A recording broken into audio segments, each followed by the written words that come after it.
This project will allow you to use your iPhone as a helmet camera using the GoPro helmet mount as a mounting system. If you don't already have a GoPro helmet mount, everything you'll need, apart from a few easily obtainable found parts, can be purchased from the so-called grab bag of mounts available off Amazon for about $17. GoPro makes a very efficient sports camera, but there may be times when you'll be glad of an auxiliary camera option for your helmet, such as those times when you may be low on battery or out of memory. Or you may simply want to back up the event with another camera recording option, or you might have just forgotten to bring your GoPro along.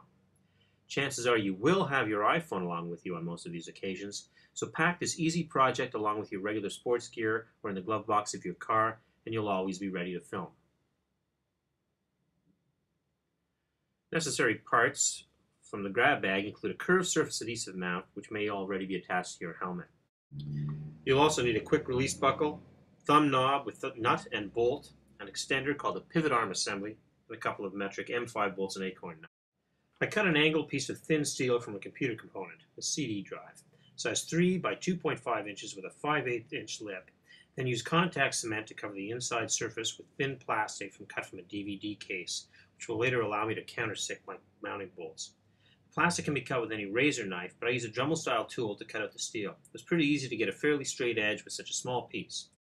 Then I use steel wool to polish the steel with kind of a swirly pattern for looks. The pivot arm is going to be used at right angles to the way it is normally used for GoPro applications. I drilled a hole through the metal to attach the M5 bolt to the GoPro acorn nut. I had to cut a few millimeters off the length to get it to fit. The thread length should be about 8 millimeters. Here's the fiddly bit. The arm wants to swivel a bit with only one attachment point, so I needed two. What I did was to fill the gaps on both sides of the pivot arm with JB Weld and waited for it to dry rock solid. Then I drilled another hole through the arm and the steel stand and added another M5 bolt and acorn nut from Home Depot. The thread was about 12 millimeters on this one. I used a small washer here too, again, just for looks. The addition of 4 1/4-inch nylon washers will improve the final look of the project, especially if you give the pivot arm a final coat of gloss spray paint. Then attach the mount to the quick release plate and it's almost ready to attach to your helmet. I used a hard shell iPhone case and hook-sided Velcro to attach the phone. 3M Velcro was super strong, but I secured the loop Velcro to the polyurethane side of the mount with snap rivets so it won't ever peel up. The snaps also give the project kind of a cool industrial look. An alternative mounting option is to permanently attach a dollar store soft plastic iPhone case directly to the mount with snap rivets, as I've done here with this tripod mount. And that's all she wrote. You're ready to install your iPhone and you're ready to go fly. Thanks for watching.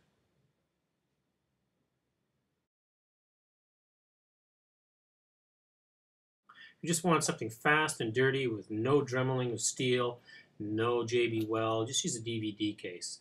You're going to want to double up, actually triple thickness the DVD case and end up with an identical shape like so. One hole drilled through it and 2 stabilizing plates which are cemented on and then drilled on for extra security, and that'll hold your pivot arm in place without any lateral sway.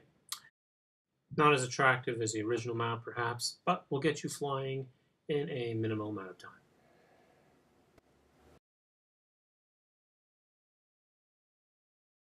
If you want to modify a quick release plate for a tripod or for a monopod, as many PPG users use when they're flying, you can build a quick release plate out of plastic from DVD cases. Start by removing the quick release plate off your tripod or your monopod.